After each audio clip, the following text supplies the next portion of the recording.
do. Now, I get the folks that are saying, I can't do that, can't work for nothing. I get it.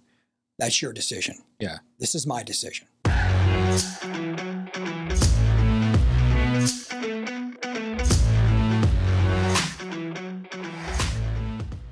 So Forrest, good morning. Good morning. How are you, Lonnie? I'm good. I'm good. We're back here in Manassas again. We are. Really happy to be here. And today we're going to talk a little bit about kind of the basics, right? How we represent buyers, how we represent sellers, some of the unique things that we have in our agency that, the community and consumers out there may be looking for.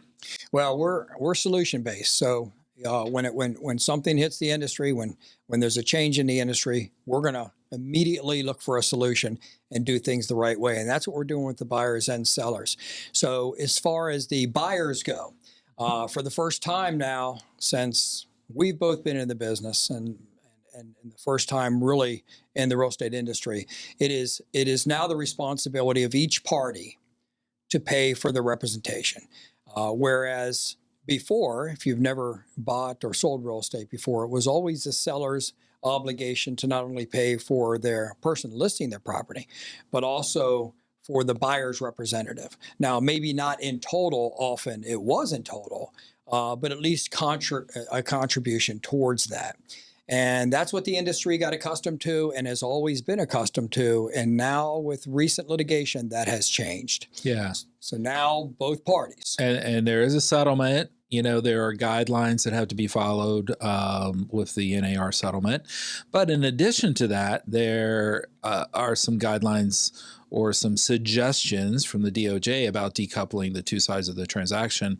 And as an agency, instead of gradually moving into these things, we have went ahead and jumped to where we feel like the industry is going to end up going. And that is decoupling the two sides of the transactions, not sharing commissions between brokerages.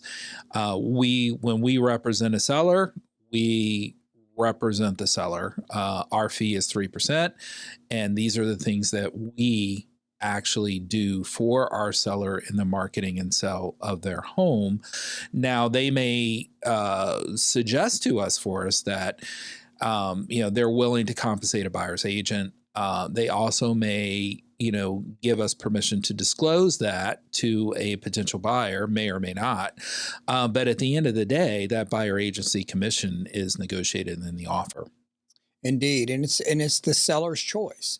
And it should have always been the seller's choice. It's the seller's money. It should be the seller's choice. So the only difference now is the seller will have an opportunity to market their property and just pay for the marketing of that property. So if you contact Next Home, the agency group, we're going to do that for 3%. Totally market your property and attract buyers to that property. Now, if a buyer surfaces that is not represented by an agent, we are happy to help them and do the tasks necessary to facilitate the transaction. Yep. To completion. Yep. And that will be no additional cost at all to that buyer or our seller. Correct. And it just depends upon how the listing agreement and how we have put the deal together with the seller. But, in Virginia, DC, Maryland, unrepresented buyers is not an uncommon thing. We don't recommend it. We feel like that as a buyer out there, you need representation, and we're always gonna recommend that.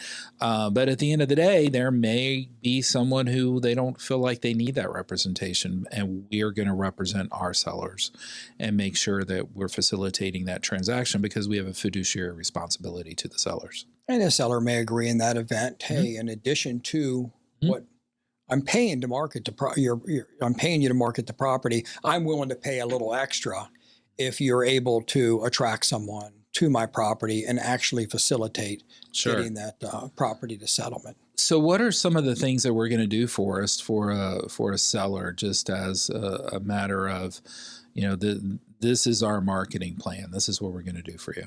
Yeah. Yeah, so the marketing plan is going to include totally marketing the property. It's going to be on social media. You'll have your own web page. There'll be professional photographs. There'll be a layout of your property. In the instance where it is a large property where the advantage of drone can be used, and then we will indeed do that. We're going to provide a home inspection for your property. Folks, it's called Pareto's principle. It's the 80-20 rule. You live in about 20% of your home. Yeah. And the rest of it, I mean, I can tell you, most people aren't climbing up into their attic, checking their own roof, looking at all their gutter nails and all of those sorts of things. At least not on a regular basis. Not on a regular basis. Now, there's handy people out there where they just love doing that, but that's certainly Not me. No, it wouldn't be either one of us. So in this room, 100% would not be. Yeah. Now there are a lot of folks that do, and the folks that do, that's awesome. I'm sure your property is in excellent condition, and but we're going to provide that because we realize most people, with the complexities of everything they have going on in life, they don't do that, and they don't check every outlet. Everything isn't. It just isn't. It isn't done. I mean, the best case scenario, maybe they're servicing their HVACs and that sort of thing, making sure the filters are clean, but by having that home inspection, it puts the seller in the driver's seat to say, okay, there's been some things that are identified in my property that need to be taken care of. If on the front end of it, we discover those items, then the seller can choose how they want to address them. If you wait until you're in a real estate agreement with a buyer and a seller, then it has to be mutually agreed upon what is going to be taken care of and the manner in which it's going to be taken care of. How it's taken care of and who actually does the work. Where if you have a pre-inspection, the seller can just take care of all of those things in advance, and it becomes a real marketing tool for that seller and then the seller of that home. Yeah, the marketing tool is we've done an inspection with a great home inspector, and we're even willing to share it with you. We're willing to share it with you. And it doesn't mean that the buyer may not choose to do their own inspection, but at least we're on the front end of it, and we've addressed whatever it is the seller would like to address. Now, there may be some things that the seller is not willing to address, even with their own inspection, but at least we can let folks know that up front. Absolutely. And then from the buy side, when we enter into a buyer agency with a new buyer, like what are some of the things that are included in that representation? Yeah, so when we meet with a buyer, we're going to have an interview with the buyer. We're going to explain the entire process. We would like to meet with you. We would like to meet with you and have a conversation, go over the buyer agency agreement, and then we're going to talk about what has changed in our industry, and that is you have a responsibility to hire and pay your real estate professional. Now, we know that often in the market, even now, that sellers are very willing to contribute towards your buyer agency commission. And with the loan programs, we had a special guest on recently. It was Rob Heltzel, and he explained that the lending institution has done very well in separating compensation to real estate professionals on behalf of the buyer being paid by the seller and actual closing costs. Or other concessions.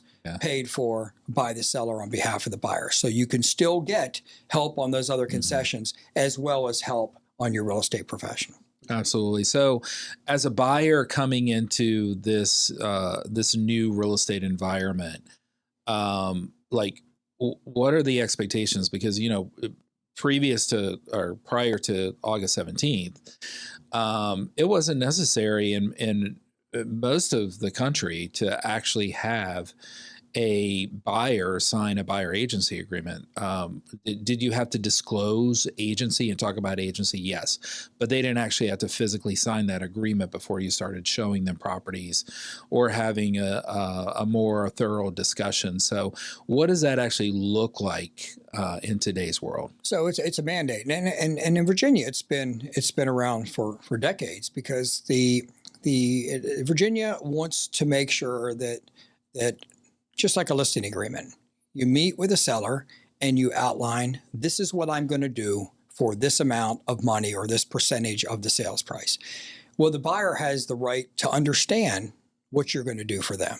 And they also have a right to understand what their responsibilities are to you. So it's total transparency to say, here's what we're going to do for you. You're only going to have to pay us if we're successful. If we get you to closing and you close, then you'll be responsible for paying us. The difference is now the buyer is responsible for paying us. And it's going to be a certain amount of money. It can't be something like whatever the seller's willing to contribute. That is not acceptable. It has to be a certain amount or a certain percentage of the sales price. And so that can be kind of a slippery slope for buyers because they're obligating themselves to sign a buyer agency agreement prior to looking at that first home because the agent's forbidden from showing them a home or doing the real estate duties necessary to do that without having that agreement signed. Yeah, until they agree to that in advance. And another, something else to keep in mind is you're not allowed to be compensated more than what that initial agreement was. Right. So if you do, if you put X number of dollars, but you're able to negotiate with the seller to pay more than that, that money belongs to the purchaser. Yeah. So negotiation for a higher amount. Yeah. So envision meeting with the buyer and having a discussion and saying, this is your obligation. At that point in time, you don't know who the seller is going to be because you haven't shown a house yet. You have pre-qualified the buyer with one of our preferred lenders, either Rob or Barry, and they know how much they would be able to afford. And affordability is simply sales price, interest rate, and how much money they make. And it involves very heavily their credit score. And they would know how much they can afford. Now you're saying from what you can afford to buy, this is the percentage my real estate brokerage is going to collect from you at closing if we are successful in this transaction. Now, they're signing that document before they ever know if a seller is willing to contribute any dollars at all. So that's where the anxiety comes with not only the agent explaining it and articulating that to a buyer, but the buyer obligating themselves to a certain amount of money with the unknown whether a seller is going to contribute. Well, and I'm going to throw some scenarios. We've been getting a lot of calls from other agents, other brokers, and saying that, hey, if we don't know how much your seller is willing to pay towards buyer agency compensation, we're just, we're not going to show your property, or we're going to discuss this, which they should do is discuss it with their buyer. But at the end of the day, there doesn't have to be all of that anxiety. The reason is once you sign and enter into that agreement with that buyer, you have a fiduciary responsibility to that buyer.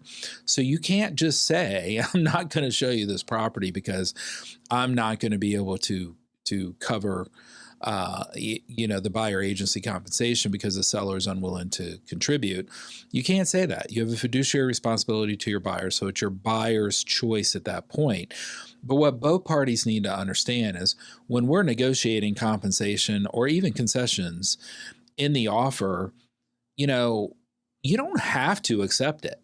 Like a buyer could still say, and they could still, put an offer in front of a seller, ask for X number of dollars towards their compensation.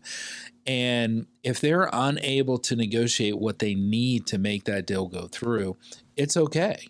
They don't have to accept any counter from the seller, right? So there doesn't have to be all the anxiety that there is. No, currently. I mean, if it gets to the point where the concessions aren't met and the buyer agrees that this isn't the best house for me to pursue, it's no different than when a VA buyer, for an example, a VA buyer says, hey, I don't have a lot of cash, but I'd like to go $0 down. And the lender says, okay, you can ask for contribution from the seller that will cover your closing costs. And so the VA buyer is a buyer for the home as long as two things happen. The seller accepts their sales price and makes the contribution to their closing costs. Now they're a buyer for that home because now they can perform and go to settlement. If the seller says, no, I'm not going to contribute towards your closing costs, that's going to be your responsibility, and the Sure. buyer doesn't have the finances to do that, then they wouldn't be able to buy the home. They wouldn't be able to perform, so they wouldn't ratify or agree to that change. Yeah, and even if there is a seller out there who says, I'm not willing to compensate a buyer's agent, I would say put your offer forward, because you and I have been dealing with buyers and sellers for 3 decades now, and there's something to be said for, hey, there's an offer in front of me, right? And what they say initially without the offer in front of them is very different than what they ultimately end up doing. Would you agree? I would agree, and this is a service business, and we as realtors, I mean, let's face it, we have families, we have bills, we have to, this is our income, this is our livelihood. So I get that folks need to make money, but also what you're agreeing to as a realtor is that you have a fiduciary duty to your buyer, and that's here, that's the highest level, and then you come after that. So if it comes down to it, and you've made an offer, there's been an offer, and your buyer has said, I absolutely can't, if the seller can't pay the commission in our agreement, our buyer agency agreement, then I'm not going to be able to perform. But I really want this home. And the only thing standing between the ratification of that deal with that buyer buying that home and not is the real estate commission. Yeah. We're going to make that deal work. Yeah. We're going to make that deal work, because when the allegiance to the buyer and our sales below flops, that's an issue. Yeah. And that's what I'm willing to do. Now, I get the folks that are saying, I can't do that, can't work for nothing. I get it. That's your decision. Yeah. This is my decision. Yeah. Because if the deal doesn't work and you see a series of sellers that aren't willing to pay that, and this is the home your buyer wants, then the buyer isn't going to buy a home. So the result is you're still not going to make any money. Sure. Here, the buyer has bought a home, and you can be part of their life cycle of home ownership from now and forever as they gain that median wealth that the average homeowner has in the United States, which is $394,200. Yeah, and we talked about this a little bit when Rob was on, and talked about a program that we're rolling out at Next Home, the agency group, specifically for first-time buyers. And the goal is that no buyer is left behind, right? And so we have worked it out with our lender partners, and we have agreed that if there is a buyer out there, a first-time buyer, and we're unable to negotiate with a seller, we're unable to actually collect that fee, there is a reasonable fee that we will charge them so that they can move forward with the transaction. Yeah, so there's a reasonable fee that we will charge. So when you're signing when you as the buyer are signing an agreement with us, you're agreeing to what our service is worth. And once that's agreed to, that's the responsibility of the buyer to meet that obligation. And you're asking us to ask the seller to meet that obligation on your behalf. In the event the seller says they will not, under any circumstance, they're just not going to do it. This is the home for you. This is what you want. And our fee is the only thing standing between you and success. Yeah. We are willing to reduce it to a amount of money that actually our lending partners have stepped up and said, we will take care of that minimum amount that you're charging them. So the buyer themselves, that first-time buyer, will be paying nothing. It'll be a credit to them at closing to meet the obligation of this agreement. And they'll be able to move forward. And they'll be able to actually experience the dream of home ownership.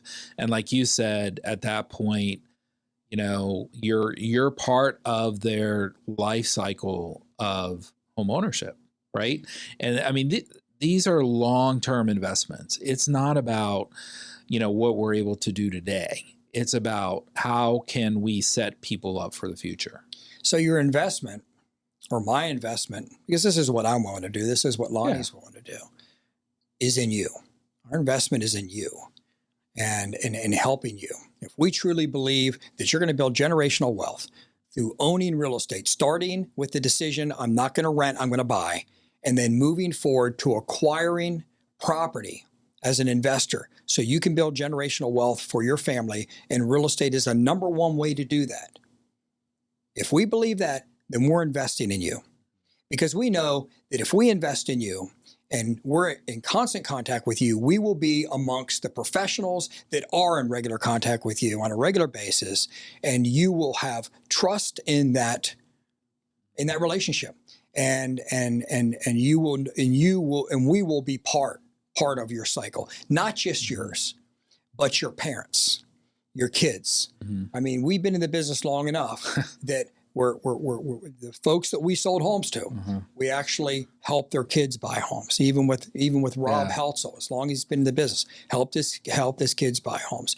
That's what we want to be in the real estate industry. Absolutely. It's long term. It's about the relationship. And, you know, I just encourage you, if you have any anxiety about, you know, buying or selling in this new environment, that you reach out to us. You know, we're always willing to have a conversation with you. Our agents are the best trained in the business. They understand post August 17th like no one else. And they understand that, you know, in this environment, it's the consumer first, and we're going to take care of our people and take care of our consumer. And we're all on the same page as it pertains to helping people be able to transact and be able to buy that first home. It's so important. Yeah, we are empowering both the seller and the buyer with making choices, informed choices, and we believe that's our job. That is primary in serving. I agree. Well, Forrest, I think that's almost a wrap on episode number 5. I really love coming together and having these conversations a couple times a month. Yeah. And once again, we want to definitely throw out there that, you know, if you're enjoying what you're seeing, you know, reach out to us, you know, comment, subscribe. And we want to be part of what you're listening to on a regular basis. I think we should have John take us out. I think we should too. John, we have an executive producer, by the way. Yes. Uh-oh. All right, ladies and gentlemen, thank you for watching RE in real time. Be sure to follow us on all the major podcast platforms. And if you're on YouTube watching, make sure you subscribe and hit that notification bell. And Lonnie, Forrest, I guess we'll see everybody in episode 6. How does he do that? RE in real time. I had that voice. I really do. Thanks, John. Thank you, John. Take care. Thank you, guys.